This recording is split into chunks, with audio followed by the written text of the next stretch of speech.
Big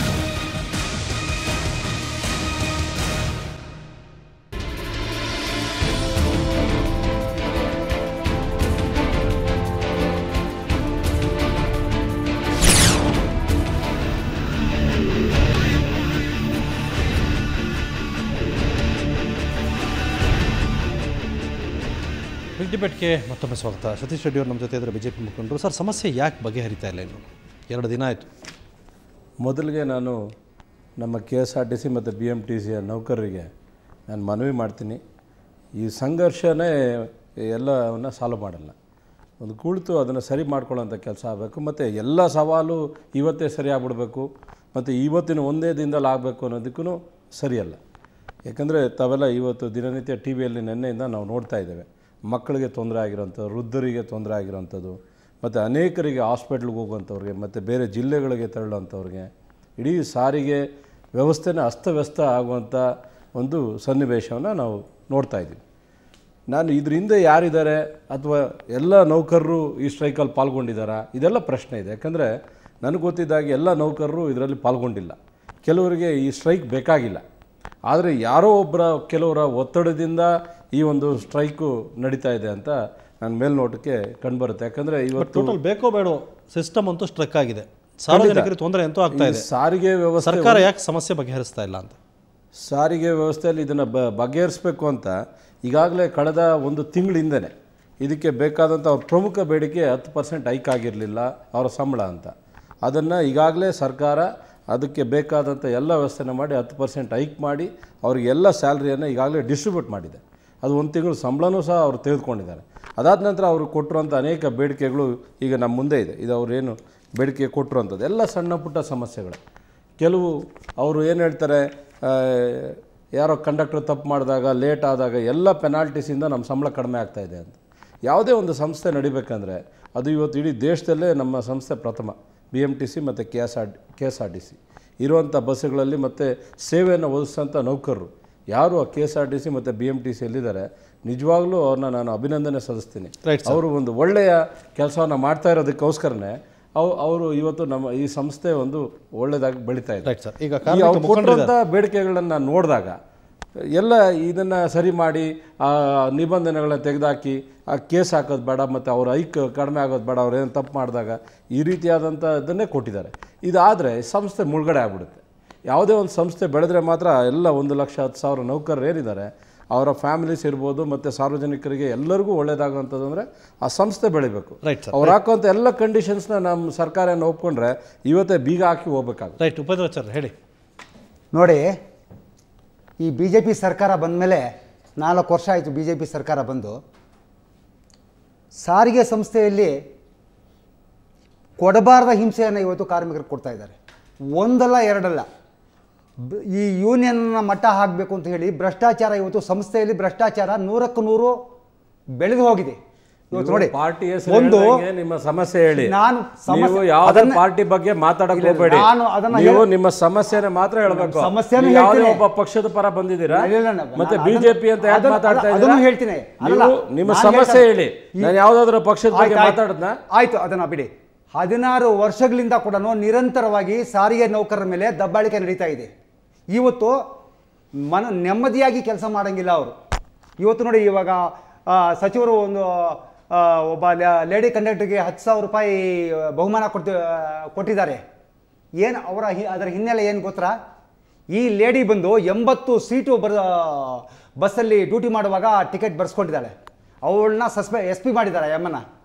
SP ಮಾಡಿದರೆ ಈ ಮುಷ್ಕರದ ಟೈಮಲ್ಲಿ ಆ ಬಂದು ನೀವು ಡ್ಯೂಟಿ ಮಾಡಿ, ನಿಮ್ಮ ಮೇಲೆ ಇರುವಂಥ ಆಪಾದನೆಯನ್ನು ನಾವು ರದ್ದು ಮಾಡ್ತೀವಿ ಅಂತ ಹೇಳಿ ಅವ್ರನ್ನ ಕರ್ಕೊಂಬಂದು ಇವತ್ತು ಮುಷ್ಕರದ ದಿನ ಕೆಲಸ ಮಾಡಿಸಿ ಅವ್ರ ಮೇಲೆ ಇರುವಂಥ ಆಪಾದನೆಗಳನ್ನ ನಾವು ರದ್ದು ಮಾಡ್ತೀವಿ, ನೀವು ಮುಷ್ಕರ ದಿವಸ ಬಂದು ಡ್ಯೂಟಿ ಮಾಡಿ ಅಂತ ಹೇಳಿ ಇದರ ಹಿನ್ನೆಲೆ ಇದು. ಈ ಥರ ಜನಗಳಿಗೆ ಸಾರಿಗೆ ಸಚಿವರು ಸಣ್ಣ ಪುಟ್ಟ ಸಮಸ್ಯೆಗಳು ನೋಡಿ, ಅಂದ್ರೆ ಈಗ ಭ್ರಷ್ಟಾಚಾರನ ಇವರೇ ಒಪ್ಕೊಂಡಂಗಾಗಿದೆ. ಅಲ್ಲ, ನಾವೆಲ್ಲ ಭ್ರಷ್ಟಾಚಾರ ಮಾಡ್ತಾ ಇರೋದು ನಾವೆಲ್ಲ ಮಾಡ್ತಾ ಇರೋದು. ಒಂದು ನಿಮಿಷ ಇರಪ್ಪ. ಮಹಿಳೆ ಮೇಲೆ ತಾವು ಏನು ಆಪಾದನೆ ಮಾಡ್ತಾ ಇದ್ದೀರಾ, ಅವರು ಕಂಡಕ್ಟರ್ ನಾವು ಈಗ ನೋಡಿದ್ವಿ. ಆ ಮಹಿಳೆ ಈ ರೀತಿ ತಪ್ಪು ಮಾಡಿದ್ದಾಳೆ ಅಂದಾಗ ಅದಕ್ಕೆ ಬೇಕಾದಂಥ ಕ್ರಮವನ್ನು ತೆಗೆದುಕೊಂಡಿರ್ತಾರೆ. ಅದಾದಮೇಲೆ ಅವ್ರ ಸಸ್ಪೆನ್ಷನ್ ಇರುತ್ತೆ ಮತ್ತು ಅವರ ಬರುವಂಥ ಸಂಬಳದಲ್ಲಿ ಕಟ್ ಮಾಡೋಂಥದ್ದು ಎಲ್ಲ ವ್ಯವಸ್ಥೆಗಳು ಇರುತ್ತೆ. ಅಕಾರ್ಡಿಂಗ್ ಟು ಏನು ಲಾ ಇದೆ, ಲೇಬರ್ ಕಮಿಷನರ್ ಅದನ್ನು ಕ್ರಮ ತೆಗೆದುಕೊಳ್ತಾರೆ. ನೀವ್ಯಾಕೆ ಅವರ ವಿರುದ್ಧ ಮಾತಾಡ್ತೀರಾ? ನೀವು ನಿಮ್ಮ NINC ಅಂತ ಹೇಳಿ ಒಂದು ಮಾಡಿದ್ದಾರೆ ಸಂಸ್ಥೆಯಲ್ಲಿ. ಅದು ಏನಾಗಿದೆ ಅಂದರೆ, ಪ್ರಯಾಣಿಕರೇ ತಪ್ಪು ಮಾಡಿ ಟಿಕೆಟ್ ತಗೊಳ್ದಿರಾ ಸುಮ್ಮನೆ ಕೂತು ತನಿಖಾಧಿಕಾರಿಗಳು ಬಂದಾಗ ಅವ್ರ ಮುಂದೆ ಇಲ್ಲ ಸ್ವಾಮಿ ನಾನು ಟಿಕೆಟ್ ತಗೊಂಡಿಲ್ಲ ಅಂತ ಹೇಳಿ ದಂಡ ಕೊಟ್ಟರು ಕೂಡ ಸಂಸ್ಥೆಗೆ, ಅವರ ಕಂಡಕ್ಟರ್ಗೆ ಅದರ ಬಗ್ಗೆ ಒಂದು ಚಾರ್ಜ್ ಶೀಟನ್ನು ಕೊಟ್ಟು ಅವರ ಇನ್ಕ್ರಿಮೆಂಟ್ ಕಟ್ ಮಾಡೋದು, ಅವರ ಒಂದು SP ಮಾಡೋದು, ಇವೆಲ್ಲ ಕೂಡ ಸಂಸ್ಥೆಯಲ್ಲಿ ಕಂಡಕ್ಟರ್ನ ಏನಕ್ಕೆ ಇಟ್ಟಿರ್ತಾರೆ ಬಸ್ ಒಳಗಡೆ? ಯಾರೇ ಒಬ್ಬ ಬಸ್ ಹತ್ತಿದ್ರೆ ಹತ್ತೋದು ನಿಮಿಷ ನಾನು ಹೇಳೋವರೆಗೂ ಹೇಳ್ತೀನಿ, ಕಂಡಕ್ಟರ್ ಯಾರಿದ್ದಾರೆ ಒಂದು ಲೈನ್ ಆಗಿ ಹೇಳ್ತೀನಿ ನಾನು. ಕಂಡಕ್ಟರ್ ನಾನು ಕ್ಲಿಯರ್ ಮಾಡ್ತೇನೆ. ಒಬ್ಬ ಕಂಡಕ್ಟರ್ ಯಾರಿದ್ದಾರೆ ಆತ ಟಿಕೆಟ್ ತಗೊಳ್ತಾ ಇದ್ರೆ ಆತ ಜವಾಬ್ದಾರಿ ಅಲ್ಲ. ನಿಮ್ಮ ಸಂಸ್ಥೆಗೆ ನಿಮ್ಮ ಸಂಬಳ ಬೇಕು, ನಿಮ್ಗೆಲ್ಲ ನೀವು ಸವಲತ್ತು ಕೇಳ್ತೀರಾ. ಟಿಕೆಟ್ ತಗೊಳ್ದೆ ಪ್ರಯಾಣಿಕರೇ ತಪ್ಪು ಮಾಡಿದ್ದಾರೆ. ಈಗ ಬೇರೆ ರಾಜ್ಯದಲ್ಲಿ ಏನಿದೆ ಅಂದ್ರೆ, ಮಹಾರಾಷ್ಟ್ರ ಅಂತ ಕಡೆ ಎಲ್ಲ ಏನಿದೆ ಅಂದ್ರೆ ಪ್ರಯಾಣಿಕರ ಮೇಲೆ ಆಕ್ಷನ್ ತಗೊಳ್ತಾರೆ ಅದ್ರ ಬಗ್ಗೆ. ಆಮೇಲೆ ಆಂಧ್ರದಲ್ಲಿನೂ ಅಷ್ಟೇ, ತಮಿಳ್ನಾಡಿನಲ್ಲೂ ಅಷ್ಟೇ ಪ್ರಯಾಣಿಕರ ಮೇಲೆ ಅದರ ದಂಡ ಹೊರಿಸ್ತಾರೆ. ಆದರೆ ನಿರ್ವಾಹಕನ ಮೇಲೆ ಯಾವುದು ಕ್ರಮ ತಗೊಳ್ಳೋದು. NINC ಅಂತ NIAC ಅಂತಂದ್ರೆ ದುಡ್ಡು ಕಲೆಕ್ಟ್ ಮಾಡಿದ್ರೆ, ದುಡ್ಡು ತಗೊಂಡು ಕಂಡಕ್ಟರ್ ಟಿಕೆಟ್ ಕೊಡ್ದಿರ ಎರಡು ಒಂದೇ ಅಂತ.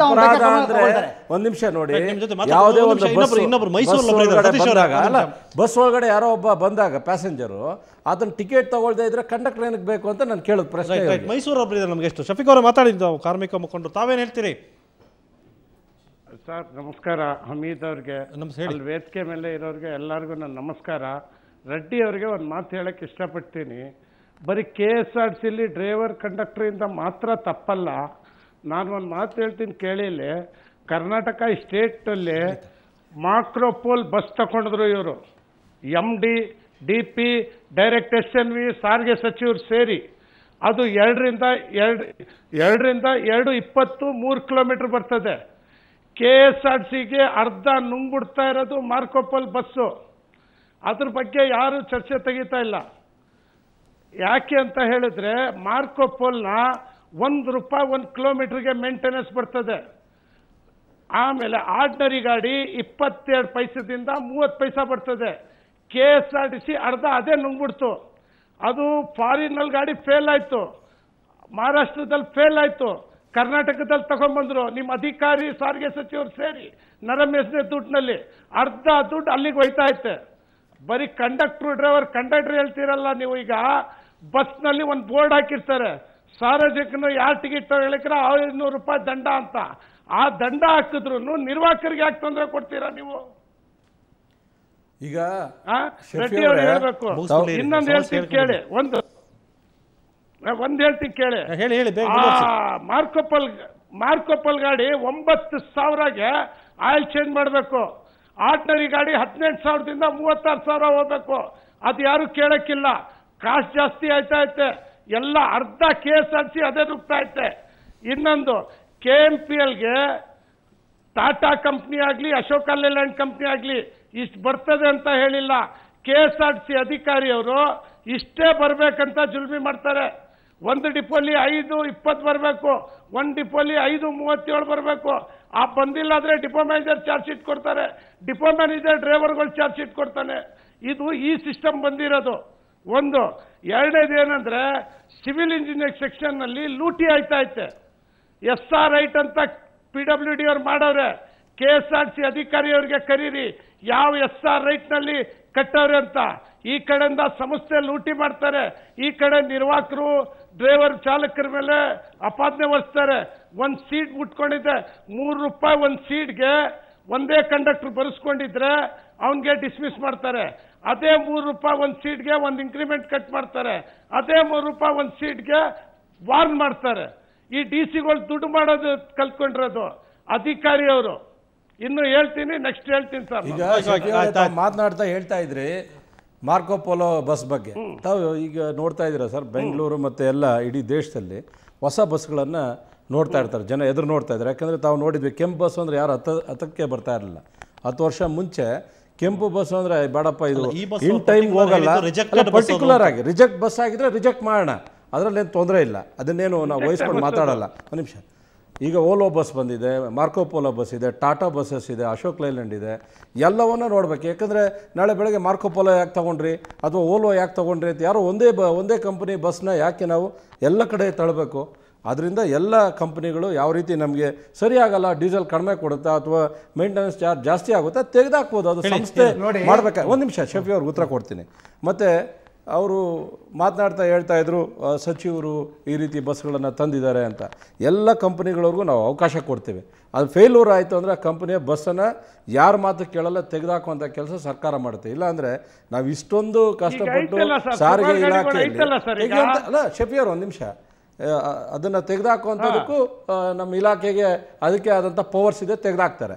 ಆದರೆ ಈ ಪರ್ಟಿಕ್ಯುಲರ್ ಬಂದಿರೋಂಥದ್ದು ಇದನ್ನೆಲ್ಲ ಮಾತಾಡೋವಂಥ ವೇದಿಕೆನ ಈಗ 2 ದಿನದಿಂದ ನೀವು ಸಾರ್ವಜನಿಕರಿಗೆ ಈ ರೀತಿ ತೊಂದರೆ ಕೊಟ್ಟು ಯಾರ ಮೇಲೇನೋ ಆಪಾದನೆ ಮಾಡ್ತಾ ಇದ್ದೀರಲ್ಲ, ಫಸ್ಟು ಇದನ್ನು ಸರಿ ಮಾಡಿ, ಇದು ಸ್ಟ್ರೈಕನ್ನು ನಿಲ್ಲಿಸಿ. ನೀವು ಆಮೇಲೆ ಒಂದು ನಿಮಿಷ ಇರಪ್ಪ, ನಿಮ್ಮ ಬೇಡಿಕೆಯನ್ನು ಏನೇ ಇದ್ರು 4 ಗೋಡೆಗಳ ಮಧ್ಯೆ ಇದು ಕಾರಣ ಸಾರ್ವಜನಿಕರಿಗೆ ಯಾರಾದರೂ ತೊಂದರೆ ಕೊಟ್ಟಿರಲಿ, ಅದು ಸಾರಿಗೆ ಇಲಾಖೆ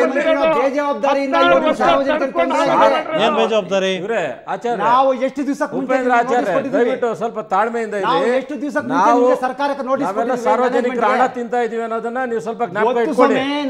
ನೀವು ಅವ್ರು ತೊಂದರೆ ಕೊಡೋದನ್ನ ನಿಲ್ಲಿಸಿ, ನೀವು ಫಸ್ಟ್ ಅದನ್ನ ನಿಲ್ಲಿಸಿ, ಆಮೇಲೆ ಬೇರೆ ಹೇಳಿ. ಪ್ರತಿದಿನ ಸಮಸ್ಯೆ ಇದ್ರು ಮೊನ್ನೆ ಮೆಜೆಸ್ಟಿಕ್ ಅಲ್ಲಿ ಆ ಹೆಂಗಸರು ಹೊರಗಡೆಯಿಂದ ಬಂದಿರೋರು ಬಗ್ಗೆ ನಾನು ಊಟ ಮಾಡ್ತಾ ನಾನು ಕಣ್ಣಲ್ಲಿ ನೀರು ಹಾಕಿದ್ದೀನಿ. ನಮಗೆ ಆತ್ಮಸಾಕ್ಷಿ ಇದೆ, ಆತ್ಮಸಾಕ್ಷಿಯಿಂದ ಕೆಲಸ ಮಾಡ್ತೀವಿ. ನಮ್ಗೆ ಊಟ ಮಾಡ್ತಾ ಇರೋದು ಈ ಮಟ್ಟಕ್ಕೆ ತಂದಿರೋದು ಸಾರಿಗೆ ಸಂಸ್ಥೆ.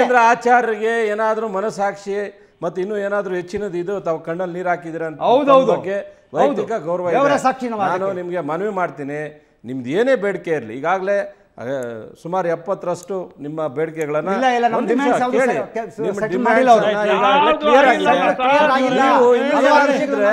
ಅದನ್ನ ಸರಿ ಮಾಡ್ಕೊಳ್ಳಿ.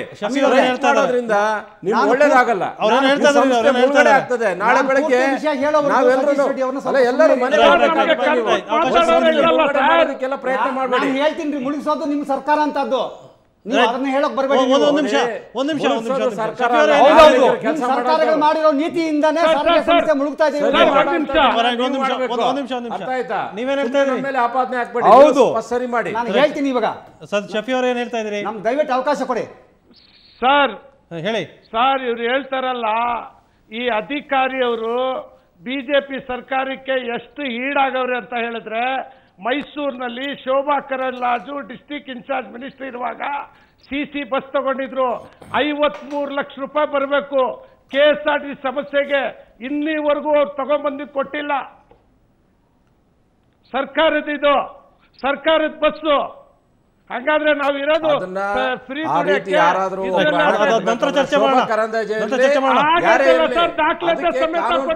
ಫೈನ್ ಹಾಕಿ ಅದಕ್ಕೇನ್ ಬೇಕೋ ಕಾನೂನು ಪ್ರಕಾರ ವಸೂಲ್ ಮಾಡ್ಲಿ. ಪರ್ಟಿಕ್ಯುಲರ್ ಆಗಿ ನೀವು ದಿಕ್ತಪ್ಸಕ್ ಹೋಗ್ಬೇಡಿ. ನೀವು ಯಾಕೆ ಇದನ್ನ ಮಾಡ್ತಾ ಇದೀರಾ ಅದನ್ನ ಹೇಳಿ. ಶೋಭಾ ಕರಂದ್ಲಾಜೆ ಬಸ್ ತಗೊಂಡ್ರು, ಇನ್ನೊಬ್ರು ಏನೋ ಮಾಡಿದ್ರು, ಅದೆಲ್ಲ ಇವತ್ತು ಪ್ರಶ್ನೆ. ನೀವು ಮಾಡ್ಬೇಕಾಗಿರೋಂಥದ್ದು ಇದು ಸ್ಟ್ರೈಕ್ ಯಾಕೆ ಮಾಡ್ತಾ ಇದ್ದೀರಾ, ಬೇಡಿಕೆಗಳು ಈಡೇರಿದೆಯಾ, ಅದು ನಿಮ್ ಸಮಸ್ಯೆ ಏನು, ಅದ್ರ ಬಗ್ಗೆ ಮಾತಾಡಿ. ಯಾರೋ ಬಸ್ ನ ಇದ್ ಮಾಡಿದ್ರು, ಇನ್ನೊಂದೇನೋ ಮಾಡಿದ್ರು, ದಯವಿಟ್ಟು ಬೇಕಾದಂತವ್ರು ಇದಾರೆ. RTI ಹಾಕ್ಲಿ, ತಗೊಳ್ಳಿ. ಯಾರೇ ಹಣ ಕಟ್ಟಿಲ್ಲ ಅಂದ್ರೆ ಕಾನೂನು. ಚರ್ಚೆ ಮುಂದುವರಿಸ್ತೀನಿ. ಅದಕ್ಕೆ ಮೊದಲು ಒಂದು ಚಿಕ್ಕ